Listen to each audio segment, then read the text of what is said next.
back again. We got the wild thing back. I grabbed it from my mate's place. Yeah, it's the highway cylinder in it, the big bore, the 98.6cc, I think they are. So just call it a 98cc, I guess.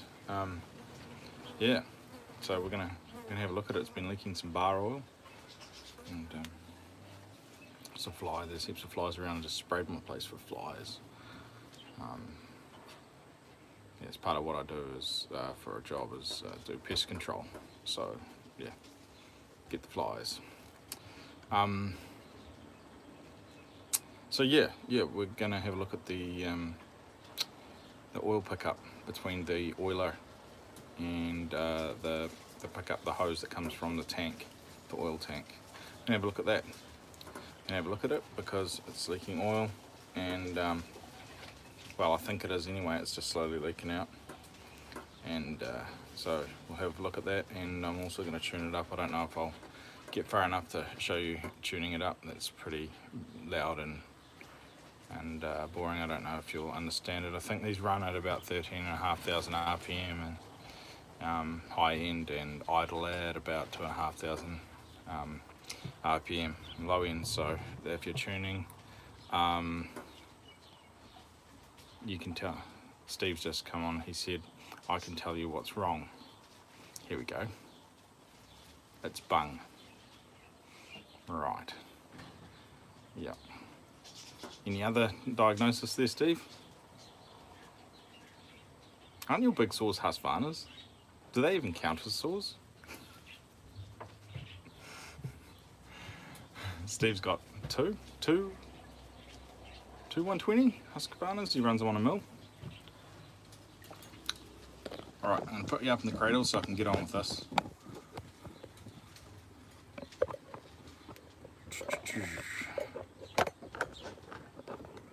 Alright. So I may miss your comments now, but I'll see. 3120. Are there any good ones? Yeah, whatever.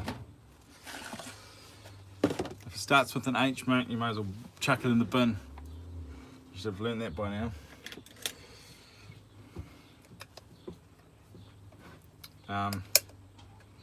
Happy New Year to you, by the way. After saying that. Alright. So I just take the little E-clip off, and then comes the keeper washer and our 8th tooth Stihl sprocket. I had no idea this was running an 8 tooth. It's worn, but it's still an 8 tooth, and it's genuine Stihl as well. I don't know if you can see this.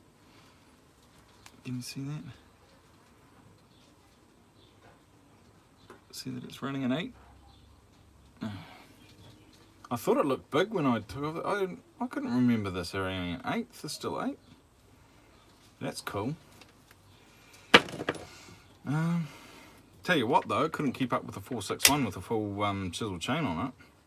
And so I started tuning it and it held its own, so that's why I brought it back here. I think it's it needs to be tuned. So that's the clutch just coming off there. I think we can get more out of this saw. Needle cage bearing, that's all nicely greased up. Okay, now we come to the part where we're going to take the clutch off. So that could get a bit noisy, but I'll turn the air off if it does get noisy.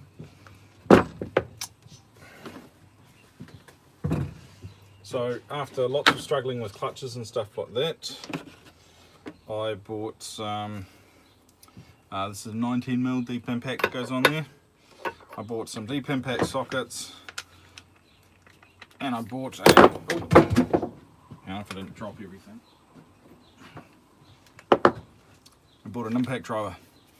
Okay, runs off here, pneumatic. Alright.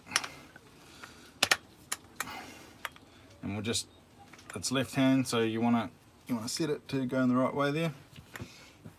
We'll just plug it in.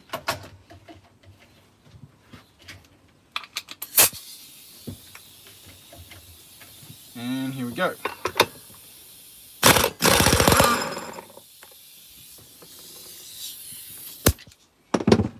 take that air off because it's going to go. And that is the easiest way I've found of getting clutches off, especially on these big saws where they're under high load, big bars, and they just go so tight on there. Yeah, that is, I love that. That's great. Right, so that's clutch off. Now you've got a washer plate that guards the clutch from the, keeps the clutch from the,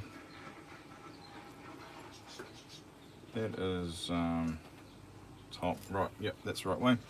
So that keeps the clutch from the worm gear there. Worm gear you'll find on all the MS models. Worm gear comes off. Now we're into the oiler, but we need to take all this off. Okay, so that you need to T27 Torx. Oh, and this needs to come off. So that plate there. Right.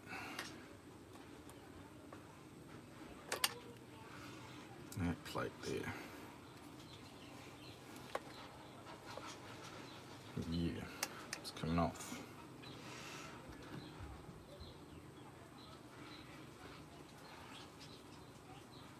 Little screw there. That is a flathead. Get that off. Take this plate off. Needs clean.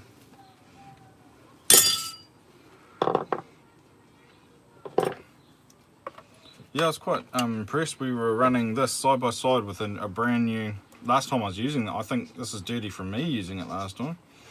And we had a brand new 461 and this, and side by side. This had this 25-inch bar running semi-chisel Oregon, and the 461 had the full chisel 25-inch bar running Stihl chain. And yeah, it was quite a bit quicker through the cut, hey? So I'd like to see this actually properly tuned for one, and now that I've got that tacho. And the other thing I'd like to see is this running the same bar, so it'd be a good competition to get one of those new 461s again and do that. Now I've been away for a couple of weeks, well, not away from home, but away from this channel. Just had lots on, first week of work back, so yeah, that's all that off now. Say goodbye to that, and then we're into the brake area, so we're just going to whip that out. No, yeah. Just release the tension on it. There we go. Release the tension, and we'll just take this out.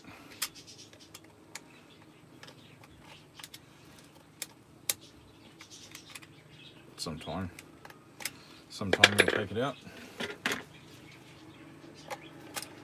There we go. I'll just jump this out of the way so we can get into the oiler here. Usually I'm supposed to take the dogs off every time I work on a saw like this side, because I always end up doing myself, but I've had many gashes from dogs. It's not fun. This one's got a aftermarket clutch cover on. I got my mate who owns a saw. I got him a new genuine, well, not a new one, but a genuine one. So I should have grabbed it off him so we could get that other one off. And anyway, that's another story. So that oiler comes off now. It's got 2 screws, and then you can just lift it off. It'll just pop right off, and then you're into your oiler area. And that's pretty sweet, actually. That is pretty sweet. I don't know, doesn't seem to be leaking. It's still got the grommet in there. Maybe it was just running residual stuff off or something. Maybe there's no problem.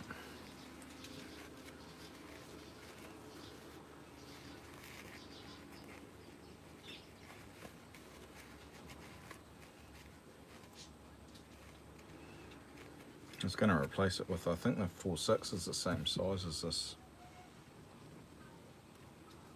That all looks to be fine in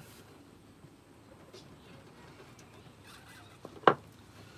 looks to be fine. So the investigation says that it was just probably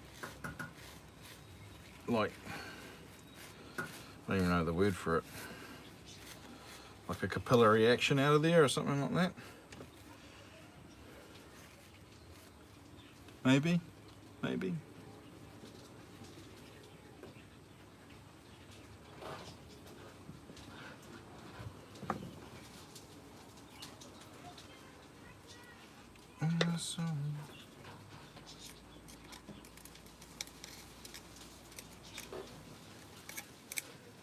Seal's looking fine. I'll just whip out that 4.6 one. Just see if they're the same size. I might even have one here or something. Oh no, I don't.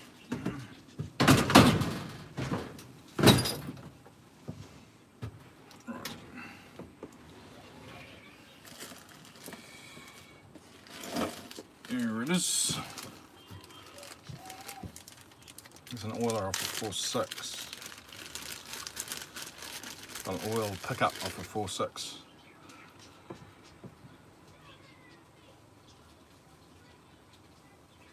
Slightly different. Well, I'll tell you what, just for shits and giggles, we'll whip it out.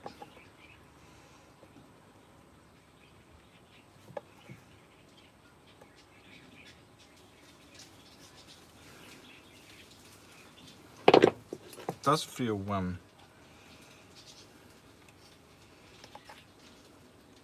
a little stiff, as in it feels a little perished, but that could be nothing.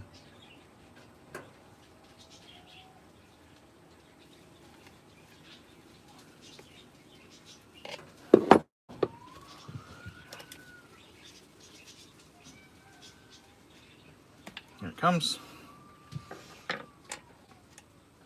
Alright, so that is the 660 there, and this is the 460, and is bugger all difference. Alright, this one's probably slightly newer, so I might just clean up that around there.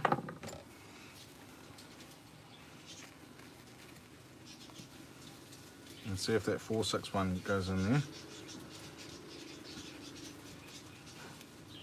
I actually wonder if that's aftermarket.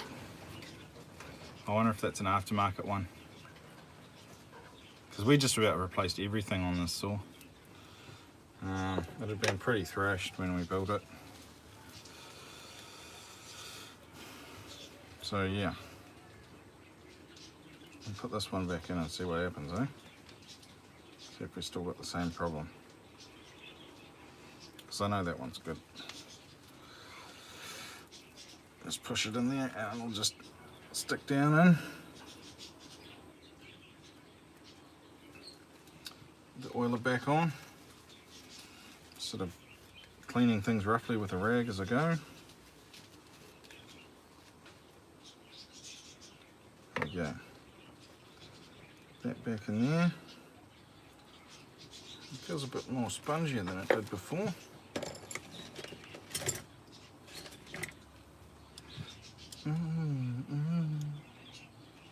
Easy sort of stuff to do, this, guys, like really easy repair work to do. It's not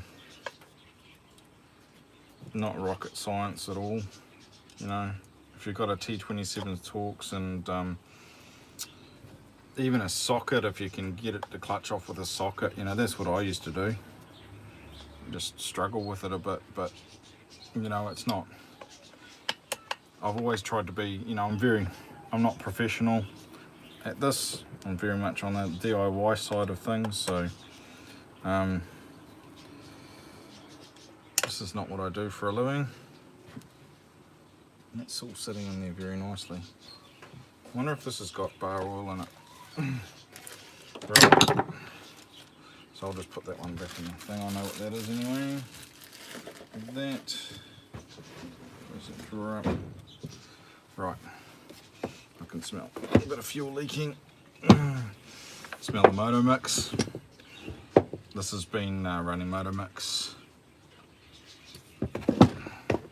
which is the best fuel you can put in a saw, I think. 2 watchers now. Hello to the second watcher.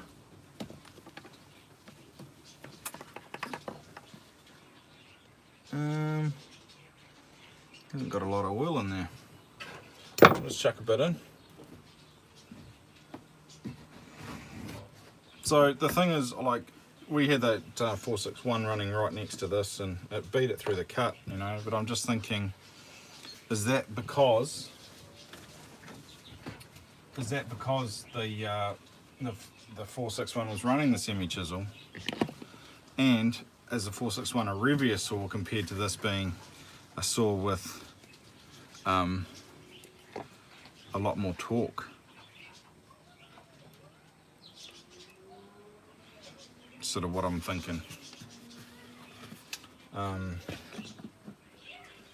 So yeah, I don't know, it'd be interesting if we get the chance again to have a side by side of those saws. Yeah, I've got some tree work coming up. Well, not tree work, but firewood gathering, I guess. My shed's already full, but do you need more firewood? Yes. The answer is yes. Doesn't matter if your shed's full. The answer is yes. You need more firewood. Right, so there's a bit of oil in there now. And we'll just have a look at how this side's handling it. There's nothing coming out there at the moment. So we'll just put it back together and we'll run it and see what happens, I guess. Give it a tune. Can't have too much damn straight, Steve. Damn straight. You cannot have too much firewood. There actually should be laws against having not enough firewood, really. If you think there should be like laws, because, you know, you're putting your family at risk by not having them properly heated and things like that. So really, you should be made to go out and get firewood by law. People should have to cut their trees down to keep us warm. I'm only joking, I'm not some kind of tree murderer. I actually quite like trees. I went out to this property the other day and it's going up for sale. I almost wanted to ask the guy how much it was because it's so beautiful. It's massive, 2 big oaks right in the property there, and I was just like, wow, those are cool trees. And they'd been maintained well. You could see they'd been dead wooded, and some care had been taken with them, and which was really cool to see. So I've just put that back on there. We've got to put the that keeper, it goes on top of the oiler there. Alright, next the clutch goes back on. Alright, and that's about as much as you need. The clutch will self-tighten, so you don't need to worry about that too much. This is greasy, but we'll just do some more on that, I think. Some fresh stuff on there. Feels a bit gluggy. So I'll just put some oil on there. Sorry, not oil, grease. Get it nicely greased up. Slide that down. Right, and the clutch. Once again, that little notch, you locate the oiler, which is just the worm gear, which is just down there. And you aim for that, slot it in. Alright, and then that's all in there now. No dramas. Should be tracking around with the oiler gear, wherever that's gone. Can't see it now. Yeah, it's in there. It's in there. So that's cool. Probably chuck this cover back on now.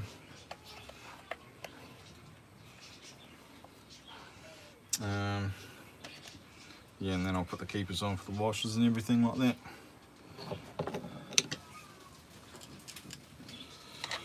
Right, so that's that.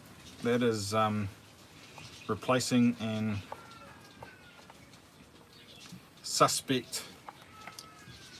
suspect leaky oiler uptake. Okay, so that was the pipe that goes into the oil tank there, and where it gets sucked up into the oiler by the worm gear driving it. Okay, really easy stuff, guys, basic stuff, easy maintenance. If you've got something going on, the suspect you're going on there like that, too easy to do. And yeah, this cylinder's still going well, eh? Chugs along, big saw, lots of torque. That's what I was saying. I think this has got more torque. Like yeah, that 461 that beat it through the log with a 25-inch bar, right? But then you go up to a 36-inch or a 40-inch bar or something like that, and that's where this comes into its own, I believe. It would start to smoke, because that would start to smoke that 461 because it doesn't have the torque that this saw does. That's what I believe would happen. Could be wrong. Oh bugger, you know what I've done? You're probably screaming at me. Need to put the sprocket back on, because that helps drive the chain, which is an essential part of the saw.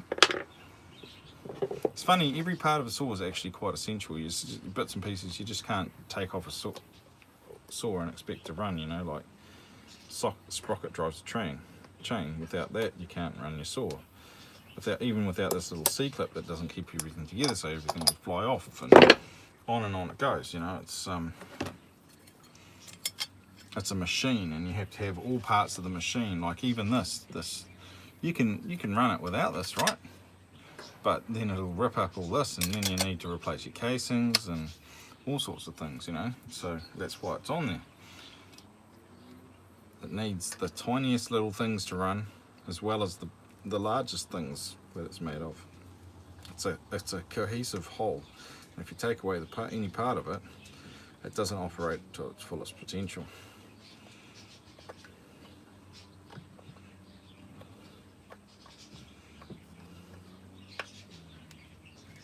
Right, that is that. All back together. So that's replacing the oiler. I'm going to give it a tune now, see how it goes. Actually, while I'm here, we'll whip this off and the top cover off here, and I'll just show you the highway cylinder. Just see it in there. I mean, you won't notice any difference from a Stihl, but you know, this is a big bore. I'll just check the cylinder bolts while I'm here, because why not?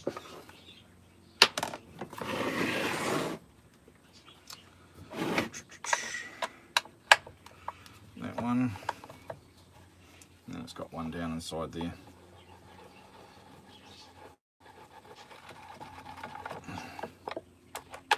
That one's off. This, because we're going to take the spark plug out, so we take this back air filter current. See, this one, it's got Rotorua Stihl shop on it, so definitely a forestry saw. When Jono bought this, when Jono got this online, he wasn't, it was stuffed, so we brought it back to life. And so, because it's come from Rotorua, we reckon it's had a bit of a life in the forestry. It has. And someone straight gassed it. I wonder if the logger lent it to his mate or something like that. You know, borrow my saw and then they straight gassed it for him or something. Don't imagine many loggers straight gassing their saws. Could happen, but I don't imagine it. You know, if they're a professional logger, Maybe they were new added or something. Or, don't know. Right. So there we go. There it is in there. You can see how new it is. Highway cylinder. And just check those bolts now, just in a cross pattern. Just go down. It's all good. It's all good.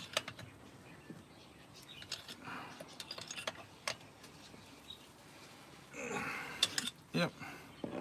She's all good all over. Nice and tight there. So there it is. That's the big bore highway cylinder there. It's a nice piece of kit. Like I said, 98cc. And it's, yeah, this was my first Pro Saw build, guys. I went to from building an MS250 as my first saw I've ever built, given to me by my father, to building a 660.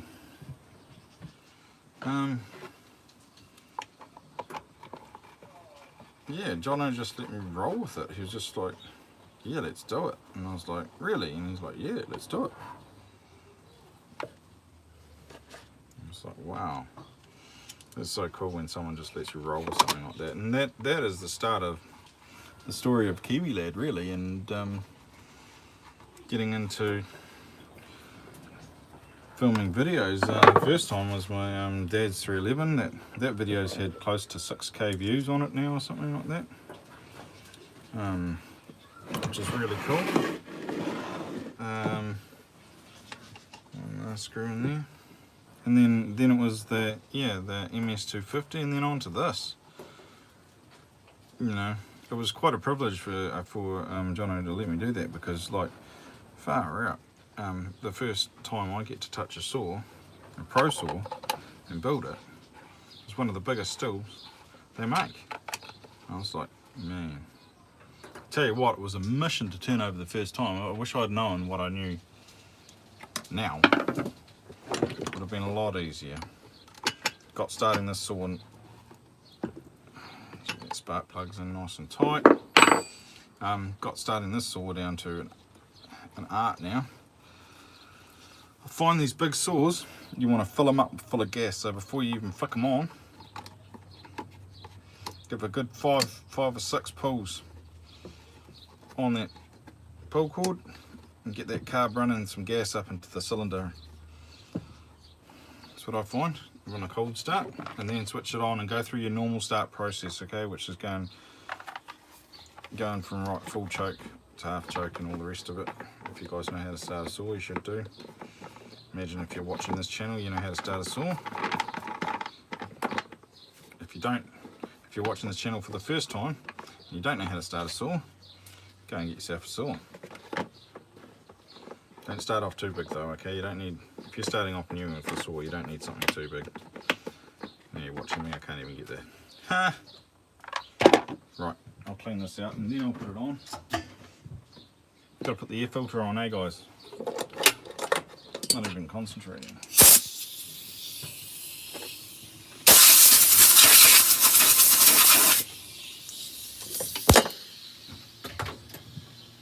Right, so air filter goes on now, and it should fit up nicely now.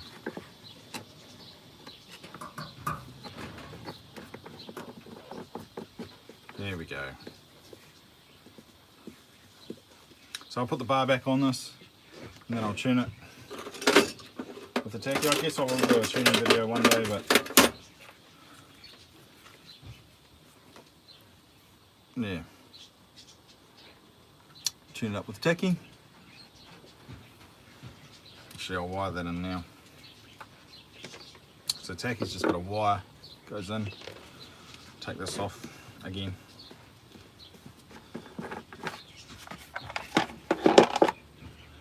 And you just want to, let's pull that off.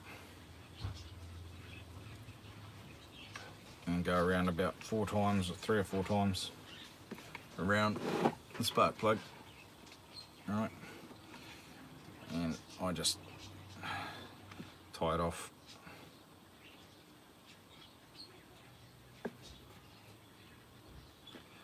Alright, and then that's set to go for the tacky. Pull this guff back on. I like to tune it with everything on. Now you're getting a proper tune, you know, that doesn't matter about that I suppose, but still I like to tune it how this, in the condition the saw's going to run in. That is it. That is it, people. That is my little muck around the saw today. Apart from tuning this big bad boy. I'm going to chuck the bar on it now and go and tune it. Thanks for watching. If you like these videos, if you've got any suggestions, please like, comment, subscribe. And there's definitely more to come this year. At some stage, I'm hoping to go back up to Stihl this year. I think I've already said that several times. So I want to get some of that on film if they let me. Yeah, still in Auckland. Might even see Jason Wynyard. World champion. Timber Sports, still Timber Sports, world champion. He works up there, so we're hoping to catch up with him next time we go up there. But yeah, apart from that, I am out of here, guys. Have a good one. And we'll see you in about a week with hopefully with something new. Hopefully those parts arrive and I can get that rear handle, top handle all up and running, MS200. Been going on about that for a while. But yeah, that's where we're at. Thanks for watching. And stay still for life.